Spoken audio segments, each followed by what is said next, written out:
ಎಲ್ಲರಿಗೂ ಬಿಸಿ ನೀರಿಗೆ ಹನಿ ಮತ್ತು ಲೆಮನ್ ಹಾಕ್ಕೊಂಡು ಆ ಬಿಸಿ ನೀರನ್ನ ಕುಡಿದೆ. ಯಾಕಂದರೆ ಈ ಮಳೆಗೆ ಕೋಲ್ಡ್ ಆಗಿಬಿಟ್ಟಿದೆ. ಅದಕ್ಕೆ ಸ್ವಲ್ಪ ಬಿಸಿ ನೀರನ್ನ ಕುಡಿತಾ ಇದ್ದೀನಿ. ಬಿಸಿ ನೀರು ಮತ್ತು ಹನಿ ಹಾಕಿ ಕುಡಿತಾ ಇದ್ದೀನಿ.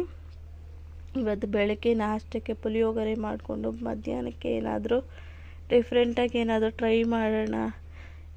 ಗುಲಾಬ್ ಜಾಮೂನ್ ಪ್ಯಾಕೆಟ್ ಇತ್ತು, ಅದರಲ್ಲೇ ಏನಾದರೂ ನಾರ್ಮಲಾಗಿ ಎಲ್ಲರೂ ಗುಲಾಬ್ ಜಾಮೂನ್ ರೌಂಡಾಗಿ ಮಾಡ್ಕೊತಾನೆ ಇರ್ತೀವಿ. ಡ್ರೈ ಫ್ರೂಟ್ ಹಾಕಿ ಗುಲಾಬ್ ಜಾಮೂನ್ ಮಾಡ್ಕೊಳ್ಳೋಣ ಅಂತ ಒಂದು ರೆಸಿಪಿನ ಟ್ರೈ ಮಾಡಿದ್ದೀನಿ. ಫುಲ್ ವಿಡಿಯೋನ ಅಪ್ಲೋಡ್ ಮಾಡಿದ್ದೀನಿ ನನ್ನ ಯೂಟ್ಯೂಬ್ ಚಾನಲಲ್ಲಿ. ಫ್ರೀ ಇರೋರು ಚೆಕ್ಔಟ್ ಮಾಡಿ.